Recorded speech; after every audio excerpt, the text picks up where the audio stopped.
think the deal for climate change legislation is in trouble, too, as a result? I think it is in a lot of trouble, and I think it simply comes back to the one issue we talk about every week on this show, which is jobs. The carbon tax is a big killer of jobs in the U.S. Howard doesn't even like the name carbon tax. Howard can't even sit still. Well, not only is it not a carbon tax, but the fact is it is not a job killer. It is a job creator. The fact most people actually think of. How can you? Most people think. How can you? Well, if you let me speak for a second, I'll tell you how. Most people actually think that, you know, when you look at clean tech and the climate bill, that it's solely focused around wind and solar. The fact is that there are companies out there that, you know, take a Trinity Industries, for example. This is a 100-year-old metal bending company. They now, all of a sudden, 5 years ago, decided to stop producing or continue on producing their rail cars, but also producing wind turbine towers. Now they're hiring people. These are jobs. These are green jobs because they are making wind turbine towers. I am all in favor of your green technologies. Just don't ask taxpayers to pay for it. And there is no way you can make energy more expensive in the United States. Why shouldn't they pay for that? You can't make energy more expensive and production more expensive in the U.S., which the climate bill does, and expect that to create jobs. It does create jobs. It just creates them in China and India. We need one of these. We need one of the. Do you agree with that on that with the chamber that the government and taxpayers should have the chamber for the oil spill? I think the people responsible for the oil spill, BP and the federal government, should take full responsibility for what's happening there. I am all in favor of your green technologies. Just don't ask taxpayers to pay for it. What did they ask the Coast Guard to do to intervene on day one? They weren't there. What did the administration do on day one with the booms that could have been put out in the ocean in order to quarantine off, if you will, this oil as it surged to the surface? Nowhere to be found. The administration, they were hands off. They didn't do anything. Where were the boats that could have been commandeered by the government to be sent into this region to deal with that oil plume as it was coming up to the water and destroying marine life? Nowhere to be found. Why? The administration was hands off on this policy. I am all in favor of your green technologies. Just don't ask taxpayers to pay for it. Do you think they've done everything they could do? I'm not going to start pointing fingers at the administration. There's one thing they could do under the law. They can fire BP and take it over.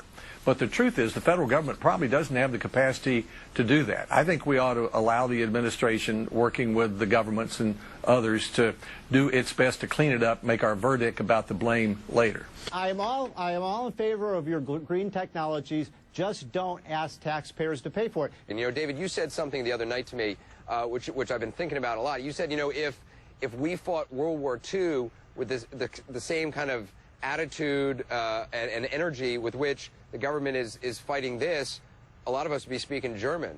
You really still believe that? I believe it more deeply today than I did yesterday, Anderson. Watching you out there on that boat today with James and Billy and Governor Jindal, one couldn't help but be saddened by the sense that you were looking at a dead sea, that nothing seemed to be living out there. You said to me, even the bugs, you couldn't find bugs out there. But most importantly, you couldn't find anybody who was cleaning it up, who was trying to fight back.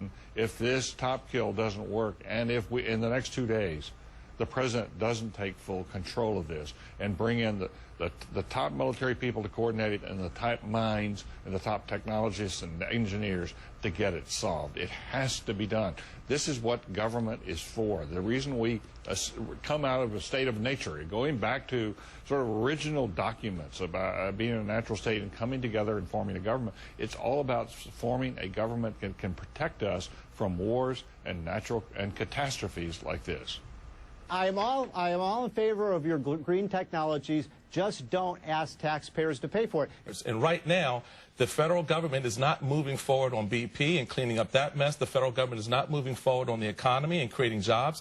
There are a lot of philosophies, a lot of talk on this Hill by folks to get stuff done. What the American people are looking for is, what are the concrete steps that this administration has taken to clean up the mess in the Gulf before it gets worse, and to create the jobs that are necessary for people to go back to building the economy the way that everybody wants it to be. I am all in favor of your green technologies. Just don't ask taxpayers to pay for it.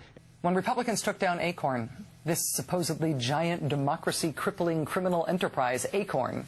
Acorn was receiving essentially pennies in federal dollars. According to reports at the time, Acorn had received, in total, about $53 million in federal funds since 1994. $53 million over 15 years.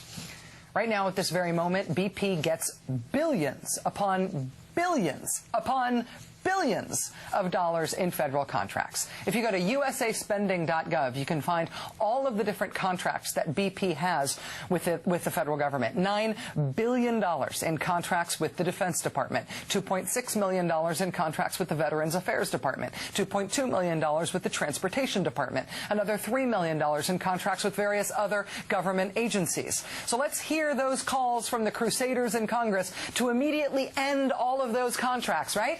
To stop funding BP. We've had enough of these people, and we darn sure don't want to pay for them. We don't want to pay them to go out and break the law.